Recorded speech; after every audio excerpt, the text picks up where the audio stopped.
The Human Resources Outlook has been postponed and will be rescheduled, so we will go right out to our presentation for the city clerk. And with that, we have Clerk Joanna Bellotta here. Clerk Bellotta.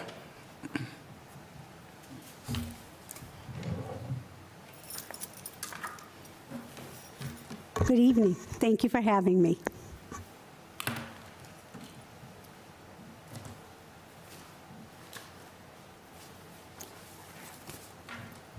So I sent you papers that I'm going to be utilizing today just to help in the conversation to understand some of the things I'm asking within my budget.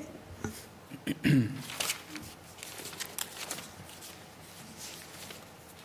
put that aside. And so you all have this, my requested budget that was provided to the finance team. So I'll be working off of that, or? I believe so. Councilor Boschman, do you have it? No, I don't have it with me. You want to move over and look on with me? I should have gave you a copy. I'm sorry, Councilor Boschman. No, that's all right, that's all right. I just thought you were giving a presentation. Okay. On that, Clerk Bellotta. Okay, so my first line item is City Council. So within our City Council, we have the standard yearly payments for your stipends.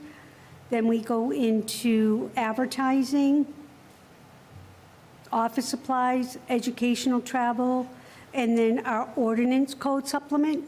And we're all familiar with the E-code. It's online. It's all our ordinances. And as we send them to our third reading, they go to this company and then they update the E-code, and all those ordinances go online for all accessibility.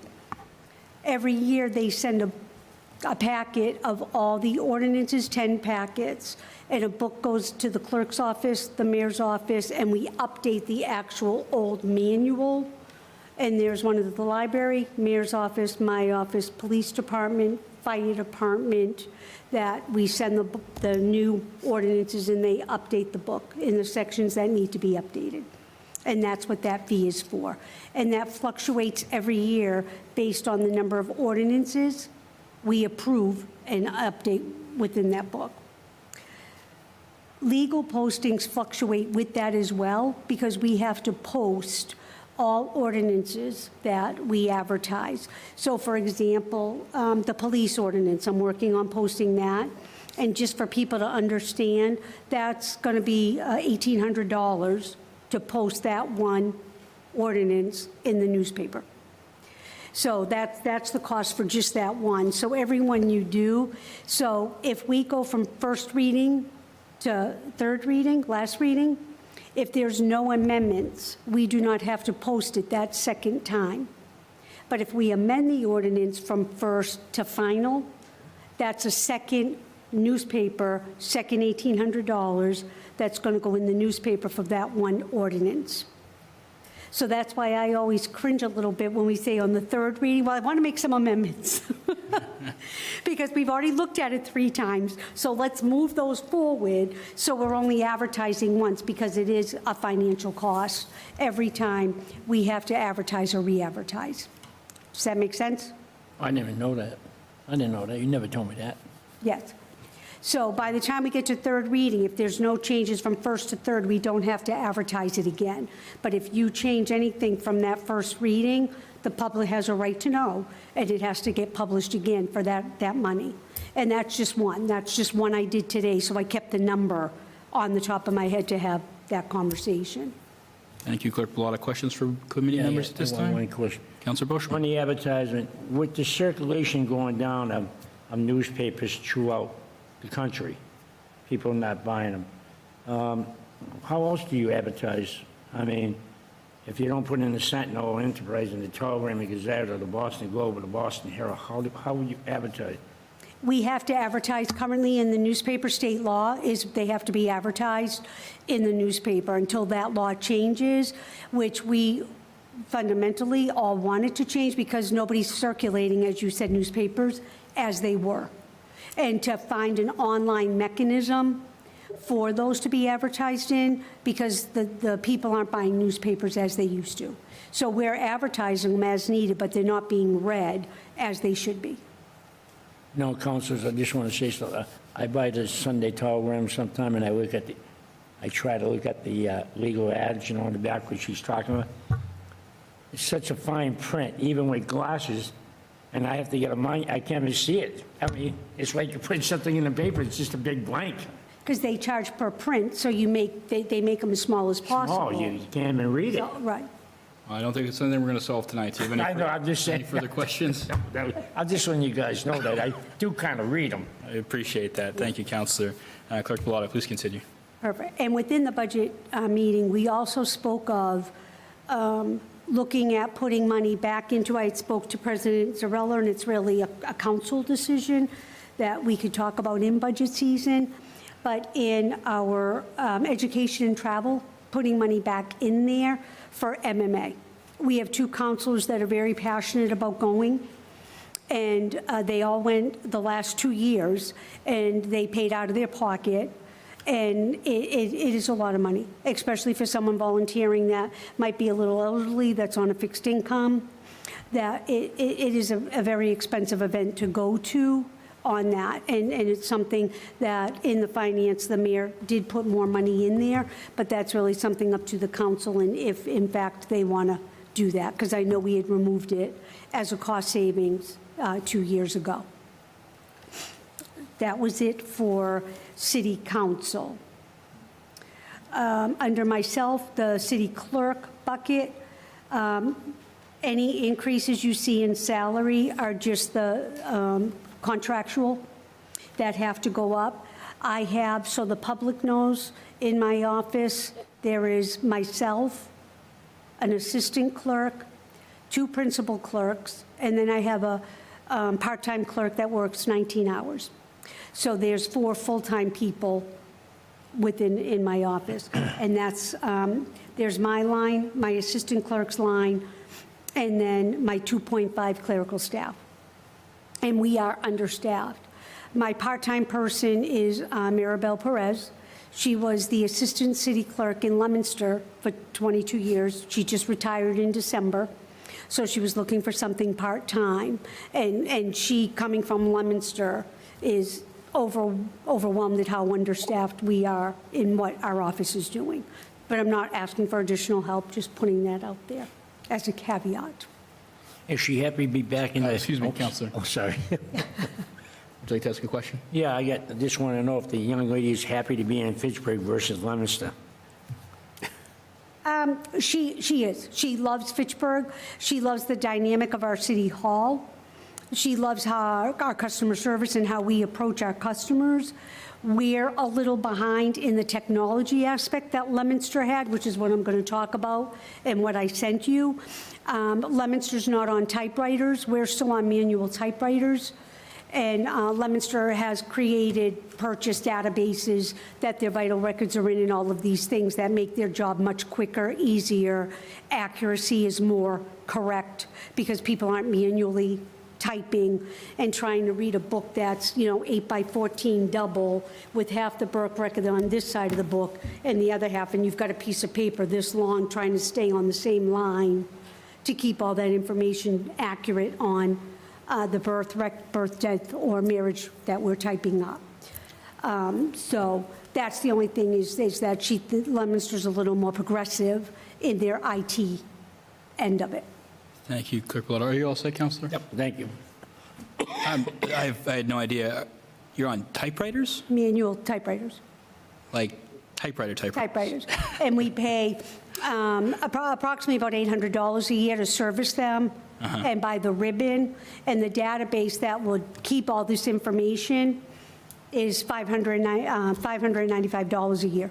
So it would be cheaper to have this quick, searchable, accurate database, because now if I put, Joanna L. Bellata and my middle initial is P, I have to retype that whole document on my manual typewriter, fix it, send it to the state as an amendment to have that all corrected, where now if we have this database, you go in, you change the L to a P, and there you go. Someone comes if you come and get a birth record today, and you go home, and a week later you spill coffee on your birth record, you're coming in, anybody before 54, you come in, next week, I need another birth record, I'm going downstairs, I'm getting the book, I'm going to my typewriter, and I'm retyping that whole birth record. That is something. And the customer's at the window 10 minutes, In 10 today's, minutes waiting for, whereas if it's in the system that Leominster itself has, you can go look at it. If it's in the system, I'm just reprint. It's automatically formatted to print on the state paper that we do, the blue pretty paper. It automatically is all formatted to print on that, and it takes approximately 30 seconds. I guess we're going to get there, like you said, but Yeah. what is the process to move us into that system? Because it's mind-boggling to me that your office is using a typewriter Yeah. in the age of AI, and like we're at the Yeah. back of the digital revolution. Even all your orders, like on the orders, when you see it went to Finance Committee on this date, and this is what happened, that's all manually typewritten. We manually sit at a typewriter and Is it just a question about the financial aspect? Like, what can the city council do to move us out of that practice? We'll get there? we'll get there. Okay. We'll get there. Does anyone else have questions from committee members? Councilor Walsh? Cruz, I just wanted to ask you if this database would also reduce the amount of time that the staff is having to do all of that as well, so it would be an additional cost savings, correct? Yes, ma'am. Okay, thank you. Thank you. I also, thank you, Councilor Walsh. I do have one quick question before we move on. At the risk of the backlash on social media, your office is very public-facing, and you have lots of walk-ins. Yes. And it's sort of, that can be very disruptive. Yes. It's no need to schedule anything like that. Have your department, have you had any conversations about shifting hours or closing for a specific day that you can just close the window and just do things internally? You know, as we talk about cost-saving measures here, does you know, cutting some hours that your office is open to the public make sense, or would you prefer not to do that? It would make sense, it would be very helpful, but I don't feel comfortable doing that to the public. I feel I'm here for the public, and I need to be available when City Hall is available. I'm a strong component, I'm going to be honest, that we should have a night hour, that we're open till 7 o'clock and close at noon on Friday for those people that work Monday through Friday, 9 to 5, and can't get to City Hall, that can fill out marriage intentions, that can go to the building department if they want to build a porch on their house and they're not taking time off of work to be able to do that. So I would always say Tuesday would be great because we all come to City Council anyway. So we're all sitting there till 7 o'clock working.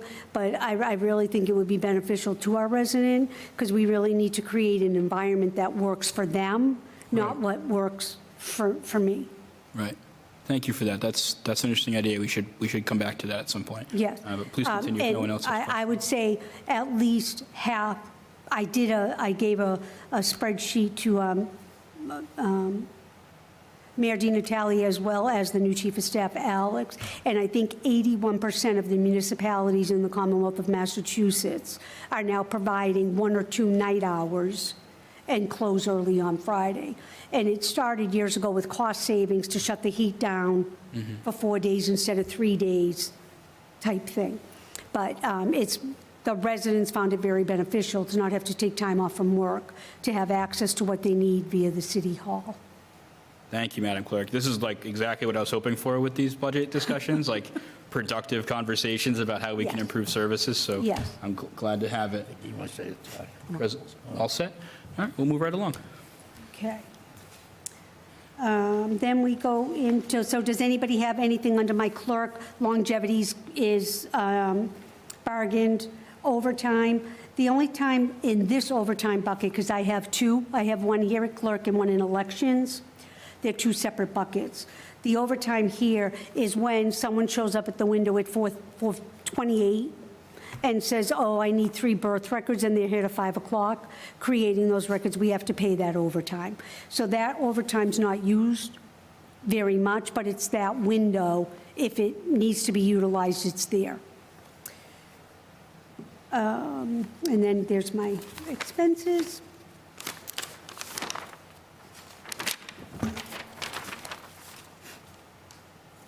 Elections, my favorite part of the job. And elections, we have our 3 Board of Registrars. And again, as Ms. Wetchie had said in her public comment, or the person at public comment, I am, due to my job responsibility, a member clerk of that Board of Registrars. And again, state mandated that we are paid, all clerks in Massachusetts, to be on that board. And that's what that stipend is for. Election workers, we have approximately 78 on here. I book anywhere between 100 and 120 that have to go to training with us because people call in sick, people get sick the day of. So we have to have that cushion to reprogram, usually about a week before the election. And it's a November flu season, COVID season, that people will start usually the week before. I can't come, I'm sick. So we have to backfill those positions. Because again, state mandates how many people we should have working in each polling location. So I can't say, oh, the ballot attendant called out sick, so we're just not going to have someone at the ballot box today. We have to find someone to work that ballot box. Website, I used to have a gentleman, Nate LaRose, that worked to update all of that. And overtime here is where my team, I myself, do not get overtime. We work 3 weekends before the primary. We work 3 weekends before the November election. Early voting, if you're all familiar with my early voting, that's 2 weekends in a row. I don't get paid for that. Betsy, the assistant clerk, does not get overtime for that. That is included in my salary. There is no overtime I get for coming to these meetings, coming to city council meetings, license commission meetings, budget meetings.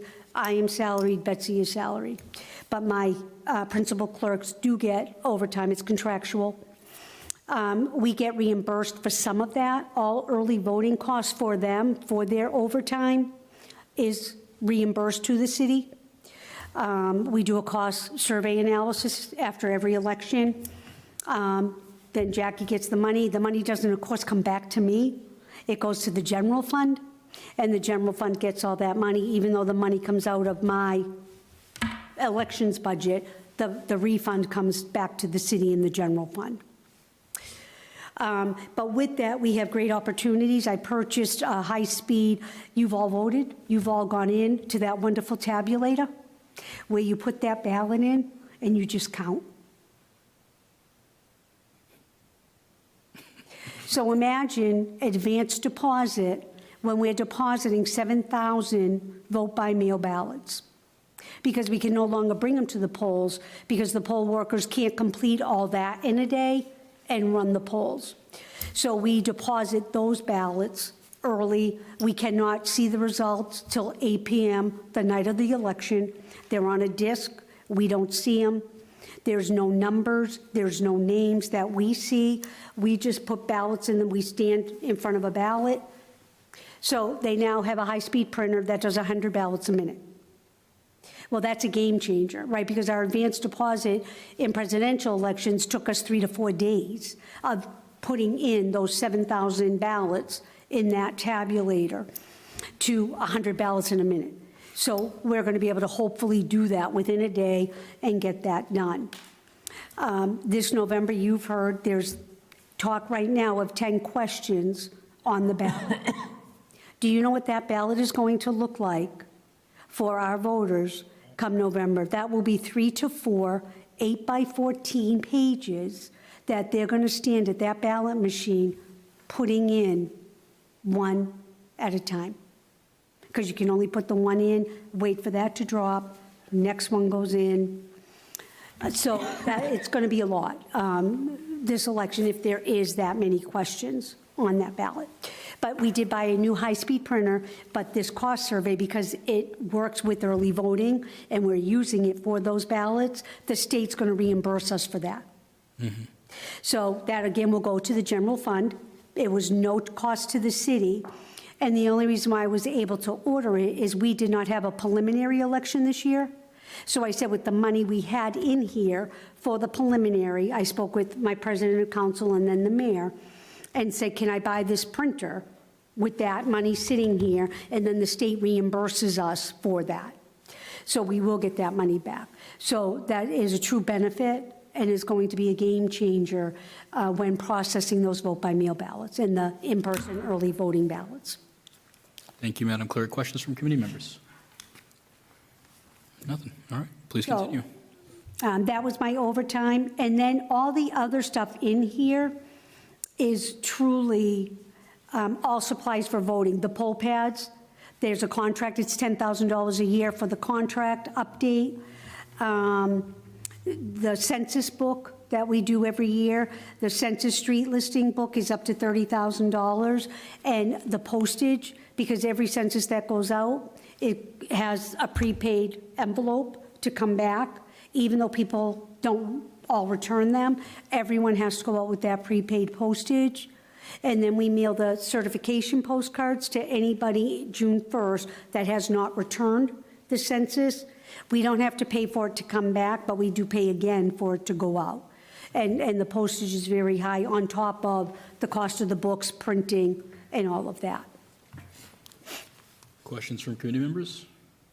Okay, continue. And then my last grouping is my license commission. I have 3 members. They, again, get that stipend. They have a minimal advertising because they have to post all public hearings. And then they also have an office supply bucket. So what I do usually with their office supply and your office supply is at the end of the year, I'll order 8 cases of paper because I print their agendas. I do the same here, and that's how I spend that money to recoup. I don't do it every month. Oh, take a box from city council, take a box from, once at the end of the year, whatever's left. I'll just order cases of paper that I utilize through the year, printing all the agendas, packets, all that stuff. Thank you very much. Questions from committee members? Seeing nothing, I do want to ask you just to kind of elaborate for the public a little bit more about the advertising on here, because it's not us like marketing the city. This isn't something we do with the chamber. This is a mandated thing that we're required by law. Can you go into that a little bit more? Correct. It's Mass General Law. Any zoning change, ZBA, so the planning board that you voted on, that whole thing's going to go in the newspaper. Lisa Mead, our city solicitor, is reviewing that. Last review before that goes in the newspaper. That has to be advertised. Any zoning change, any loan order the city does has to be advertised, and 2 times for a loan order. Has to be advertised in the newspaper. Mass General Law, public hearings, ordinance changes, zoning changes, loan orders, all have to be advertised. So I know the planning board, Paula Karen, the chair there, Mary Delaney in procurement, are all trying to work within the State Department to say, how can we fix this? Because the cost is so astronomical to be posting these, and the circulation of the newspapers aren't what it was. And trying to look at different avenues within the state of how we can try to change that cycle. But right now, it is a cycle, and it's for the public, for transparency, that they know we're changing this, and if you want to come talk about it, this is the day. So they mandate that those are all listed in a local newspaper, and we utilize the Sentinel and Enterprise, because that's the least expensive out of the Telegram or the Boston Globe or Herald. I think you ought to call it the Lowell Sun. Yeah. Thank you, Counselor. Thank you, Madam Clerk. Do you want to move on to the document you provided regarding the update of the database? Yes, please. Modernization? So, and I sent you the information on that. So what the database is, it's a cloud database, because right now we do have PDF fillables, but they're not searchable, they're not editable. We go in, we type everything, again, user error, So if the person, we say, please verify, because we manually type, so we want to make sure everything is correct. If it's wrong, then we have to do an amendment, send that amendment to the state. If it's not our fault, the city clerk's fault, we do get a $25 amendment fee to change that amendment. We're getting a lot with, gender changes, name changes. When I get married, I want to take my wife's middle name as my last name. So we're getting a lot of those changes that we're doing, and it's just all manual typing. There is this company, LL Data, I gave you their whole pricing list. She works with the Massachusetts Town City Clerk Association, and she's created probably 8 different databases for clerks to utilize to get away from the manual typewriters. And the cost of that to increase proficiency, accuracy, and time for residents waiting for these documents at a clerk window. And it's a one-time fee to install the database, which is, I have it on my next sheet. Seeing here the document you sent us at $2,894. $2,895 one-time payment, and then it is $595 a year to maintain that said database. Now, what Leominster Mass did, they converted, I think 6 years ago, and they worked with their local high schools and had interns come, and they literally, we have all these books from 54 back that we're touching, they're ripping, the binding, because we're in them all day long, so we really want to stop utilizing them to preserve them. So what Leominster did is I had it in Maynard, the system in Maynard, and my clerk the assistant clerk in Maynard did that. But they manually come in and they type all the information in. So they sit with the first book, they start at number 1, and they manually type them in the database. And now when anybody comes in, I can search by your last name, first name, date of birth, parent's name, and it pops right up. We print it, and out the door they go. Where now, like I said, we go down in the basement or our back room, get the book by year, sit in the book, have a line, and we manually type this information. So I'm requesting in this year's budget, I've talked about it for the last 3 years, and this year, Mirabelle really's like, you just got to pull the trigger. So I did this year put it in there.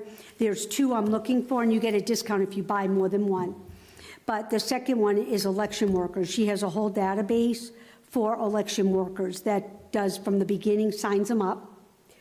Every year I send out a postcard that I type up and say the training's going to be, because they all have to go to training every year. Once the mayor does the appointment, July 1st, then in August we do the yearly training for all election workers. The state came out and did it last year. Bridget Moriarty did a great job.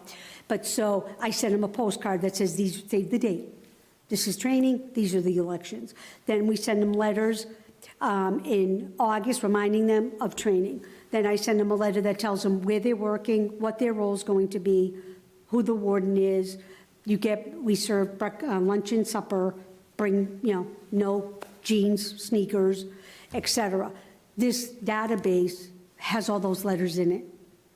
So I just check off everybody working that day, hit send, and it mails them all the letter.